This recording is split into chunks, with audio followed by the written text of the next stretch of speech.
நம்ம கன்சிடர் பண்ணிருக்க நிறைய கம்பெனிஸோட Q1 ரிசல்ட்ஸ் வந்து வெளிய வந்திருக்கு. அதெல்லாம் பத்தி ஒண்ணொண்ணா வந்து பார்த்துருவோம். ஃபர்ஸ்ட் கம்பெனியா வந்து முத்தூட் மைக்ரோஃபின் கம்பெனி பத்தி பார்ப்போம். நெட் ப்ராஃபிட் வந்து 81 கோடி ரூபாய் பண்ணிருக்காங்க. போன வருஷம் வந்து 6 கோடி ரூபாய் பண்ண ஒரு கம்பெனி இப்போ வந்து 81 கோடி ரூபாய் பண்ணிருக்காங்க. இந்த ஒரு கம்பெனி லாசஸ்ல இருந்து டர்ன் அரவுண்ட் ஆகும்போது தான் நம்ம வந்து கன்சிடர் பண்ணோம். அப்பதான் நம்ம 150 ரூபாய்க்குலாம் வந்து கன்சிடர் பண்ண ஆரம்பிச்சோம்.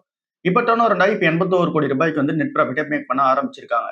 இவங்களோட டோட்டல் ரெவன்யூ வந்து 670 கோடி ரூபாய்க்கு வந்து இப்ப பண்ணிருக்காங்க. முன்னாடி வந்து 559 கோடி ரூபாய் தான் பண்ணியிருந்தாங்க. ஸோ இயர் ஆன் இயர் பேசிஸ்ல ஏறி இருக்கு. கிறிசில் கம்பெனி என்ன பண்றாங்க அப்படின்னா இந்த கம்பெனிக்கு அப்கிரேட் ரேட்டிங் வந்து வைக்கிறாங்க.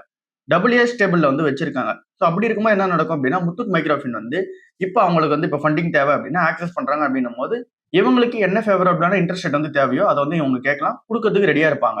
இப்போ இந்த கம்பெனியோட அசெட் குவாலிட்டியை பொறுத்தல அது இன்னும் கொஞ்சம் வந்து ப்ரெஷர்ல வந்து இருக்கு. கிராஸ் என்பி வந்து 3.70% வந்து இருக்கு.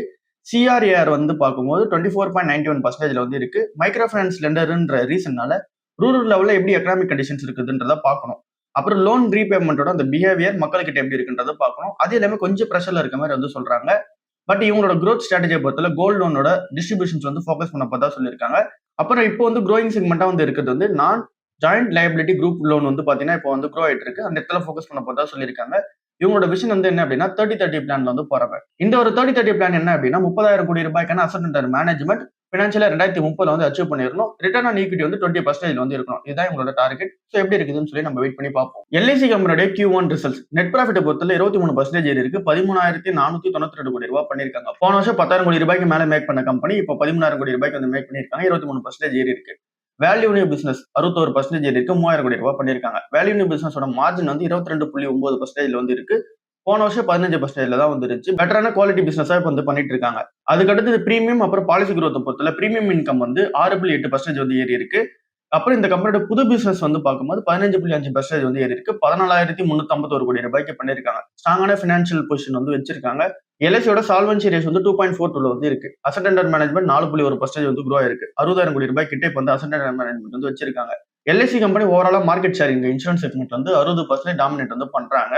இந்த ஒரு ஃபர்ஸ்ட் இயரோட பிரீமியம் இன்கம் மட்டுமே 38% வந்து ஏறி இருக்கு. இண்டிவிஜுவல் பிசினஸா மட்டும் பார்க்கும்போது குரூப் பிசினஸா பார்த்தோம் அப்படின்னா 70% ஏறி இருக்கு. ஸோ இந்த ஒரு எல்ஐசியோட Q1 ரிசல்ட்ஸ் நல்லா தான் வந்து இருக்கு. ட்ரெண்ட் கம்பெனியோட Q1 results 22% year on year பேசிஸ்ல வந்து ஏறி இருக்கு. 518 கோடி ரூபாய் பண்ணிருக்காங்க. ரெவன்யூ 18% இயர் ஆன் இயர் பேசிஸ்ல ஏறி இருக்கு. 5,755 கோடி ரூபாய்க்கு பண்ணிருக்காங்க. இதே நம்ம குவார்டர் அண்ட் குவார்டர் பேசிஸ்ல பார்த்தாலும் கூட 25% ப்ராஃபிட் ஏறி இருக்கு. ரெவன்யூ 14% ஏறி இருக்கு. டீசெண்டா வந்து இருக்கு. ஆபரேஷனல் பெர்ஃபார்மன்ஸ் எப்படி இருக்கு? இந்த ஒரு கம்பெனியோட ஆபரேட்டிங் எபிட்டா 36% ஏறி இருக்கு. நல்ல சைனா இருக்கு. எபிட் வந்து பார்க்கும்போது அது 33% ஏறி இருக்கு. ப்ராஃபிட்டபிலிட்டிக்கு இது வந்து சூப்பரா வந்து இருக்கு. போன குவார்டர் கூட கம்பேர் பண்ணாலும் சூப்பரா தான் வந்து இருக்காங்க. அப்புறம் இந்த ஒரு கம்பெனியோட எக்ஸ்பென்ஷன் பிளான் என்னவா இருக்கு அப்படின்னா இப்போ வந்து ட்ரெண்டோட வெஸ்ட் சைடு வந்து பார்க்கும்போது 300க்கும் மேற்பட்ட ஸ்டோர்ஸ் வந்து இருக்கு. அப்புறம் இங்க ஜூடியாவது வந்து பார்க்கும்போது 982 ஸ்டோர்ஸ் வந்து இருக்கு. அப்புறம் அதர் லைஃப் ஸ்டைல் ஸ்டோர்ஸ் எல்லாம் வந்து பார்க்கும்போது 29 ஸ்டோர்ஸ் வந்து இருக்கு. ஓவரால் இது எல்லாமே கம்பைன் பண்ணோம் அப்படின்னா 18 million square feet of stores வந்து இவங்க கிட்ட இருக்கு. லாங் டேர்ம்ல வந்து பார்க்கும்போது ரீட்டைல் எக்ஸ்பென்ஷன் சூப்பரா பண்ணுவாங்க அப்படின்னு எக்ஸ்பெக்டேஷன்ஸ் வந்து இருக்கு. மேனேஜ்மெண்ட் என்ன சொல்றாங்க அப்படின்னா small share of the overall addressable மார்க்கெட்ல நாங்க வந்து இருக்கோம். ஸோ அதனால எங்களோட பிராண்ட் எல்லாத்துக்குமே வந்து பார்த்தீங்கன்னா இன்னும் வளர்றதுக்கு டைம் வந்து இருக்கு. இப்போ நாங்க ஸ்மால் ஷேர் தான் வந்து வச்சிருக்கோம் அப்படின்னு சொல்லிட்டு சொல்றாங்க. ஸோ எப்படி இருக்குன்னு சொல்லி வெயிட் பண்ணி பார்ப்போம். சம்மாதனா மதர்சனோட Q1 results 102% year on year பேசிஸ்ல நெட் ப்ராஃபிட் வந்து ஏறி இருக்கு. 1,032 கோடி ரூபாய் பண்ணிருக்காங்க. போன வருஷம் 500 கோடி ரூபாய் பண்ண கம்பெனி. ரெவன்யூ 17% ஏறி இருக்கு. 35,000 கோடி ரூபாய்க்கு மேல பண்ணிருக்காங்க. எபிட்டா 30% ஏறி இருக்கு. 2,950 கோடி ரூபாய் பண்ணிருக்காங்க. மார்ஜினுமே சூப்பரா ஏறி இருக்கு. 8.37% வந்து இருக்கு. போன வருஷம் 7.49% வந்து இருந்த கம்பெனி. கம்பெனியோட கெபாசிட்டி எக்ஸ்பென்ஷன் பிளான் வந்து சூப்பரா இருக்கு. இவங்க கிட்ட இப்ப கரண்டா இருக்க 3 பிளான்ட் வந்து இப்போதைக்கு ஆபரேஷன் வந்து ரன் ஆயிட்டு இருக்கு. இது கூட சேர்ந்து 13 புது பிளான்ட் வந்து பாத்தீங்கன்னா ஆட் ஆக போகுது. அது எல்லாமே வேற ஸ்டேஜஸ்ல வந்து கம்ப்ளீட் ஆகும்னு சொல்லி சொல்றாங்க. அது ஃபியூச்சர் டெமாண்டுக்கு வந்து சப்போர்ட் பண்ற மாதிரி இருக்கும்னு சொல்லி சொல்றாங்க. இந்த ஒரு Q1ல மட்டுமே 31,000 கோடி ரூபாய்க்கு வந்து இன்வெஸ்ட்மெண்ட் வந்து பண்ணிருக்காங்க கேபிட்டல் எக்ஸ்பெண்டிச்சருக்காக. அப்புறம் இன்னொரு கம்பெனி வந்து அக்விசிஷன் பண்ணிருக்காங்க. ஷென்சன் ஆட்டோ கிரியேஷன்ற கம்பெனி வந்து அக்விசிஷன் வந்து பண்ணிருக்காங்க. இது வந்து அவங்களோட டெக்னாலஜி கேப்பபிலிட்டிஸ் அப்புறம் குளோபல் பிரசன்ஸ் வந்து அடுத்த லெவலுக்கு எடுத்துட்டு போகும். சம்மதனா மதர்சனுக்கு மேனேஜ்மெண்ட் என்ன சொல்றாங்க அப்படின்னா இது வரைக்கும் பண்ணாத லெவல்ல ரெக்கார்ட் லெவலான குவார்டர்லி ரெவன்யூ வந்து பண்ணிருக்கோம். லோவஸ்டான லிவரேஜ் வந்து பண்ணிருக்கோம். ஸ்ட்ராங்கான ஆர்டர் புக் வந்து இருக்குன்னு சொல்லி சொல்றாங்க. ஓவரால் இந்த ஒரு Q1 நல்லா தான் இருக்கு. பிரிட்டானியா கம்பெனியோட Q1 ரிசல்ட்ஸ் நெட் ப்ராஃபிட் வந்து 14% இருக்கு. 591 கோடி ரூபாய் பண்ணிருக்காங்க. இது வந்து அனலிஸ்டோட எக்ஸ்பெக்டேஷன்ஸோட கொஞ்சம் கம்மி தான். அவங்க எல்லாருமே 600 கோடி பிளஸ் வந்து எதிர்பார்த்தாங்க. பட் ஆனா 591 கோடி ரூபாய் தான் பண்ணிருக்காங்க. ரெவன்யூ 8% ஏறி 5,000 கோடி ரூபாய் பண்ணிருக்காங்க. ஸ்ட்ராங்கான சேல்ஸ் வால்யூம் வந்து சப்போர்ட் பண்ணுது. இந்த அளவுக்கு ரெவன்யூ வந்துருக்கு. அப்புறம் பேக்கேஜ் ஃபுட் செக்மெண்ட்ஸ் வந்து சூப்பரா வந்து பெர்ஃபார்மன்ஸ் வந்து பண்ணுது. வெஸ்ட் ஏஷியால நடக்கிற கான்ஃபிளிக் பிரஷர் வந்து போடுது. இவங்களுக்கு இன்புட் காஸ்ட் வந்து அதிகப்படுத்தி கொடுக்குது. Fuel cost, fried cost, shipping cost எல்லாமே வந்து இந்த இடத்துல பிரஷர் வந்து போடுது. இது கூடவே சேர்ந்து காஸ்ட் ஆஃப் மெட்டீரியல்ஸுமே வந்து பார்க்கும்போது 10% வந்து ஏறி இருக்கு. 2800 கோடி ரூபாய் அதனால எக்ஸ்ட்ராவா வந்து ஸ்பெண்ட் பண்ணிட்டு இருக்காங்க. கம்பெனி வந்து க்ளோஸ் இந்த க்ரூட் ஆயில் பிரைசஸ் வந்து வாட்ச் பண்ணிட்டு இருக்காங்க.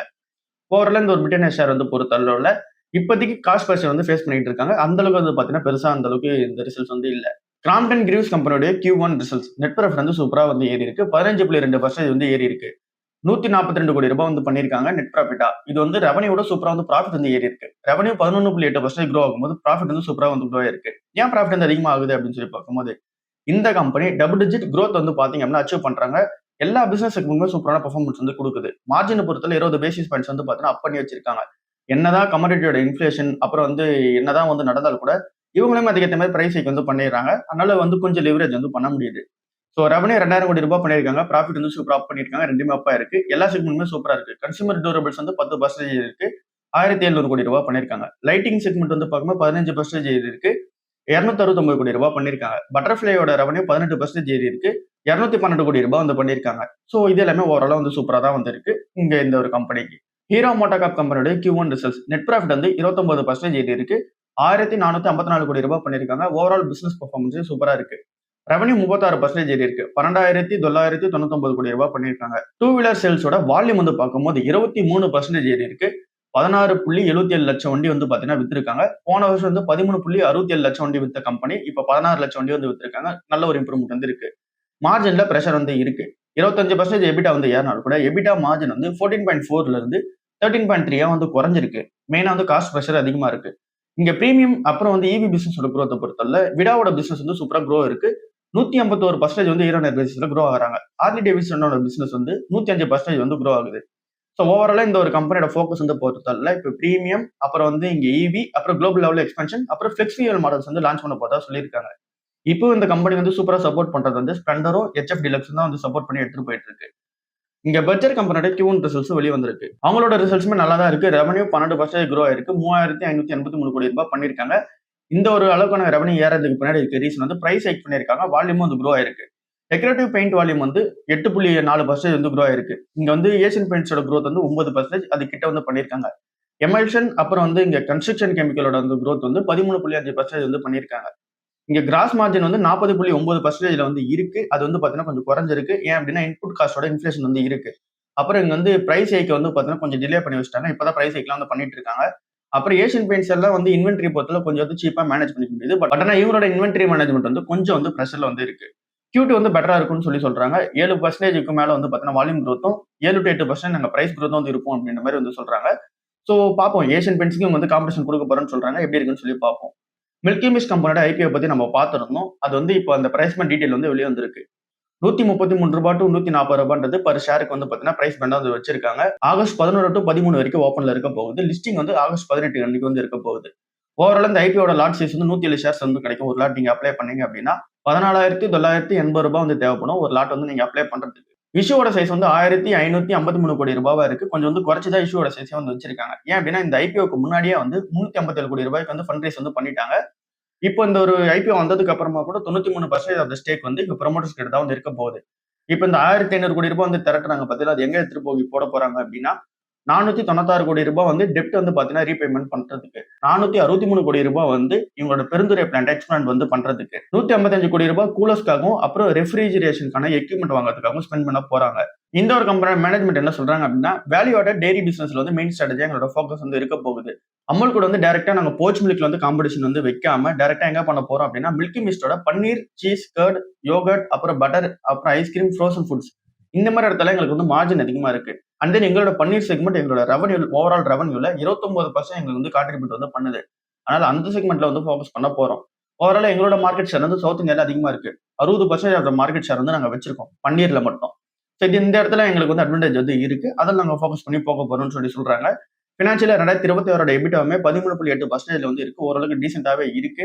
இவங்க வந்து ப்ராடக்ட் செல் பண்றது எல்லாமே 10 to 25% பிரீமியம் தான் செல் பண்ணுவாங்க. அதை வாங்குறதுக்கு மக்கள் வந்து ரெடியா இருக்காங்க. 63% ஆஃப் த ரெவன்யூ சவுத் இந்தியால மட்டும் தான் வருது. அது வந்து கொஞ்சம் பிரஷரா வந்து இருக்கு. இந்த ஐபிஓட பணத்தை எல்லாமே எப்படி யூஸ் பண்ண போறாங்கன்னு சொல்லி பார்த்துட்டோம். ஸோ ஐபிஓ ஓப்பன் ஆகட்டும் அந்த டைம்ல என்ன பண்ணான்னு சொல்லிட்டு பார்ப்போம். கல்யாண் ஜுவல்லர்ஸ் வந்து இப்போ 3 பிராண்ட் வந்து கையில வச்சிருக்காங்க. ஒன்னு வந்து கல்யாண், இன்னொன்னு வந்து கேண்ட்ரே, இன்னொன்னு வந்து ஏடிஎம்ன்ற புது பிராண்ட் வந்து வரப்போகுது. இந்த ஏடிஎம்ல நகை வருமா அப்படின்றது வந்து நீங்க யாரும் கேள்விப்பட்டிருப்பீங்க. ஸோ அந்த பிராண்ட் தான். ஸோ மொத்தம் 3 பிராண்ட் கையில வச்சிருக்காங்க. இந்த 3 பிராண்டோட ஃபோக்கஸ் என்னவா இருக்கு அப்படின்னா கல்யாணோட டார்கெட் வந்து வெட்டிங் அப்புறம் பிரீமியம் ஜுவல்லரியை டார்கெட் பண்ண போறாங்க. கேன்ட்ரேவோட டார்கெட் வந்து லைட் வெயிட், டெய்லி வேர், அப்புறம் கிஃப்டிங்க்கு வந்து டார்கெட் பண்ண போறாங்க. ஏடிஎம் பிராண்ட் வந்து ட்ரெடிஷனல் தமிழ்நாடு டிசைன்ஸ் வந்து பாத்தீங்கன்னா கொண்டு வர மாதிரியான ஒரு பிராண்டா வந்து இருக்க போகுது. இந்த ஒரு Q1 ரெவன்யூ எப்படி இருந்துச்சு, நெட் ப்ராஃபிட் எப்படி இருந்துச்சுன்னு சொல்லி பார்த்தோம். அது ஒரு மூலமா ஷேர் பிரைஸ் வந்து ரிஃப்ளெக்ட் வந்து ஆச்சு. இவங்களோட எக்ஸ்பான்ஷன் பிளான் படி கேன்ட்ரேவோட ஸ்டோர்ஸ் வந்து 129 ஸ்டோர்ஸ் வந்து இம்ப்ரூவ்மெண்ட் பண்ண போறாங்க. கல்யாணோட அந்த ஒரு பிளான் படி 84 ஷோரூம்ஸ் வந்து ஆட் பண்ண போறாங்க. இங்க ஏடிஎம் பிராண்டோட ஃபர்ஸ்ட் ஸ்டோர் வந்து சென்னையில ஆகஸ்ட் 15 அன்னைக்கு ஓபன் பண்ண போறாங்க.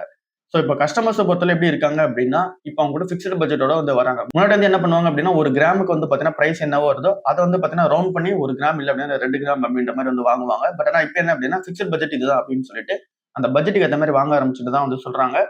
ஸோ ஓவராலா இவங்களோட 3 பிராண்டோட ஸ்ட்ராட்டஜி இப்படி தான் வந்து இருக்கு. அந்த ஸ்டோர்ஸ் எல்லாமே அதிகப்படுத்த போறதா சொல்லியிருக்காங்க. எம்பி எலக்ட்ரோ சிஸ்டம்ஸ் வந்து நேற்று லிஸ்ட் ஆயிடுச்சு. 22% லிஸ்டிங் வந்து கிடைச்சது. அதுக்கப்புறமா ஷேர் பிரைஸ் க்ளோஸ் ஆனது வந்து இங்க ரூ. 628 வந்து க்ளோஸ் ஆயிருக்கு. ஓவரால் வந்து பார்க்கும்போது நேற்றுக்கான நாள் ஒரு 20% அப்பர் சர்க்யூட் வந்து போயிருக்கு. ஸோ 46% வந்து பாத்தீங்கன்னா லிஸ்டிங் நேற்று ஒரு நாள் மட்டும் கிடைச்சிருக்கு. ஸோ லிஸ்டிங் எனக்காக மட்டும் தான் இதை பார்க்கறது பெட்டரா வந்து இருக்கும். ஸோ அதனால பார்த்து என்ன இதெல்லாம் டிசைட் பண்ணிக்கோங்க. HLT கம்பெனி என்ன சொல்றாங்க அப்படின்னா, ஓப்பன் கூட வந்து பார்ட்னர்ஷிப் வைக்கிறாங்க. அதுவும் அட்வான்ஸ்டு பார்ட்னர்ஷிப் வந்து வைக்கிறாங்க. இது மூலமா என்டர்பிரைசஸ்க்கு இங்க வந்து அந்த ஒரு ஏஐ சொல்யூஷன்ஸ் வந்து பாத்தீங்கன்னா பில்ட் பண்ணியும் ஸ்கேல் பண்ணி வந்து கொடுக்க போறதா வந்து சொல்லியிருக்காங்க. HCL Tech ஆஃபரிங்ஸ் படி ஜிபிடியோட 5.6 அப்புறம் வந்து ஜிபிடியோட ஒர்க் அப்புறம் ஏஐ ஃபோர்ஸ் இது எல்லாமே அவங்க கிட்ட வந்து வரப்போகுது. அதை வந்து வச்சுக்கிட்டு இங்க ஃபாஸ்டான ஏஐ அடாப்டேஷன் வந்து பாத்தீங்கன்னா எடுத்து போய் கொடுக்க போறதா சொல்லியிருக்காங்க. ஓப்பன் ஏஐக்கான ஏஜென்டிக் டிரான்ஸ்ஃபர்மேஷன் ஸ்டுடியோ வந்து பாத்தீங்கன்னா இருக்கு. அது மூலமா கம்பெனிஸ் வந்து பாத்தீங்கன்னா அவங்களுக்கு தேவையான இந்த ஏஐ ஏஜென்ட்ஸ் வந்து பாத்தீங்கன்னா இங்க கம்பெனிஸ் டெவலப்மெண்ட் பண்ணி பில்ட் பண்ணி அது டெப்ளாயும் வந்து பாத்தீங்கன்னா பண்ணி பார்த்துக்கலாம். டிஃப்ரெண்ட் பிசினஸ் ஃபங்க்ஷன்ஸ்க்கு வந்து பாத்தீங்கன்னா யூஸ் ஆகிற மாதிரி வந்து இருக்க போகுது. நந்தன் நைல்கனி வந்து நமக்கு தெரியும் இன்ஃபோசிஸோட கோ ஃபவுண்டர். அவர் வந்து என்ன பேசியிருக்காரு அப்படின்னா, இங்க வந்து ஸ்ட்ரக்சர்டு கம்பெனிஸ் எல்லாம் இருப்பாங்க பாத்தீங்களா, அவங்க தான் நிறைய நெட் ஜாப் லாசஸ் வந்து பாத்தீங்கன்னா ஃபேஸ் பண்ணுவாங்க அப்படின்ற மாதிரி வந்து சொல்றாங்க. ஏன் அப்படின்னா அந்த இடத்துல அதிகமான ரிப்பீட்டேட்டிவ் டாஸ்க் வந்து இருக்கும். அதை ஏஐ வந்து பாத்தீங்கன்னா ஆட்டோமேட் வந்து பண்ண போகுது. ஃபியூச்சர் எம்ப்ளாய்மெண்ட் எப்படி இருக்க போகுது அப்படின்னா, ஸ்மால் பிசினஸ்ல எந்த ஒரு எம்ப்ளாயி மல்டிபிள் ரோல்ஸ் வந்து ஹேண்டில் பண்றாங்களோ அவங்களோட ரோல் தான் வந்து அதிகமா இருக்க போகுது. பெரிய கம்பெனிஸ் எல்லாத்தையுமே ரிப்பீட்டேட்டிவ் டாஸ்க் எல்லாமே ஏஐ வந்து ஆட்டோமேட் பண்ணிடும்னு சொல்லி சொல்றாங்க. இவர் என்ன சொல்றாரு அப்படின்னா, அங்க ஸ்மால் பிசினஸ் எல்லாருமே வந்து சிம்பிளான ரெகுலேஷன் வச்சிருப்பாங்க. ஈஸியான கிரெடிட் இருக்கும், மார்க்கெட் ஆக்சஸ் வந்து இருக்கும். அதனால ஸ்மால் ஃபார்ம்ஸ் வந்து growth ஏரியா வந்து நல்லா இருக்கும். அந்த இடத்துல வேலை தரவங்களுக்கு பெட்டரா வந்து இருக்கும். அதுதான் ஜாப் இன்ஜினாவும் இருக்க போகுது இந்தியாவுக்கு. பெரிய பெரிய கம்பெனிஸ்ல ஜாப் இன்ஜின் எப்படி இருக்கும்ன்றது வந்து தெரியல அப்படின்றத வந்து சொல்றாரு. ஸோ மெயினா வந்து பாத்தீங்க அப்படின்னா, இப்ப எந்த மாதிரி ஏரியாலாம் வந்து டார்கெட் பண்ணோம் அப்படின்னா, இந்தியாவை பொறுத்தளவு ஓவராலா சொல்றாரு. Chip, data centre, large AI models, அப்புறம் வந்து இந்தியா வந்து ரியல் டைம்ல வந்து பாத்தீங்கன்னா, ரியல் டைம்ல வந்து இந்த ஒரு ப்ராப்ளம்ஸ் எல்லாமே எஜுகேஷன், அக்ரிகல்ச்சர், ஹெல்த் கேர்ல இருக்கிற ப்ராப்ளம்ஸ் எல்லாமே ஏஐ வந்து பாத்தீங்கன்னா யூஸ் பண்ணி சால்வ் பண்றதுக்கு ரெடியா இருக்கணும் அப்படின்ற மாதிரி வந்து சொல்றாரு. மஸ்டா இந்தியாவில் வந்து பாத்தீங்கன்னா நிறைய லாங்குவேஜஸ் வந்து பேசுறோம்.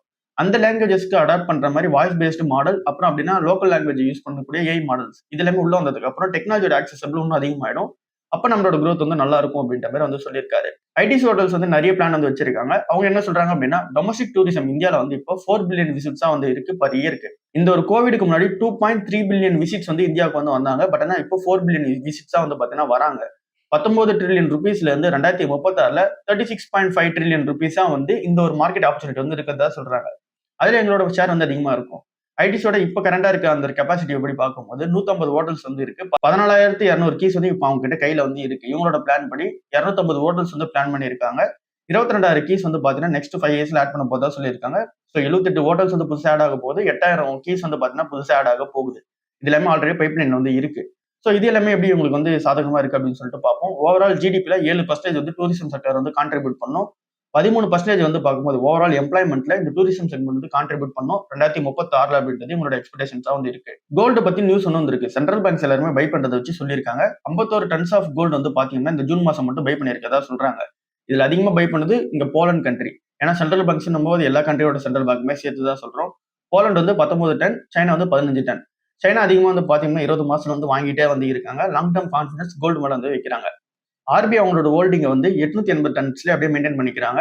பட் ஆனா இங்க கோல்டோட பிரைஸ் ஏறின ரீசனால 12% இருந்து 16% இங்க வந்து கோல்டு பிரைஸ் வந்து பாத்தீங்கன்னா ஏறின ரீசனால அவங்களோட ரிசர்வ்ஸோட அந்த வேல்யூ வந்து பாத்தீங்கன்னா ஏறி இருக்கு.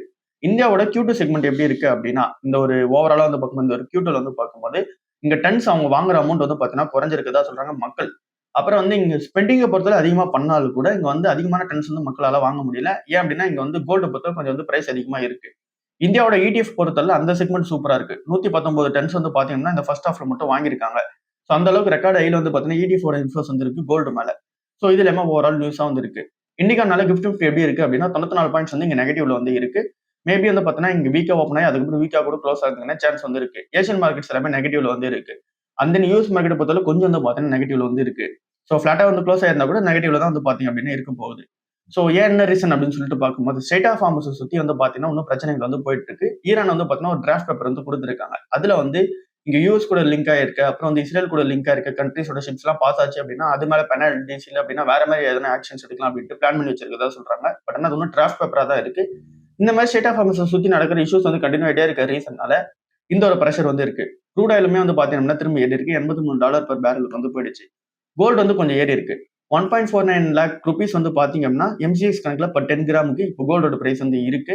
அண்ட் தென் இங்க சில்வரோட பிரைஸுமே கொஞ்சம் வந்து ஏறி இருக்கு. எஃப்ஐஎஸ் நேத்திக்கான நெட் செல்லிங்கா வந்து பார்க்கும்போது 17 கோடி ரூபாய் வந்து இருக்கு. டிஐஎஸ் வந்து 4013 கோடி ரூபாய்க்கு வந்து பாத்தீங்க அப்படின்னா பை பண்ணியிருக்காங்க. ஸோ ஓவரால் மார்க்கெட் இப்படிதான் இருக்கு. அடுத்த நியூஸ்ல வந்து சந்திப்போம்.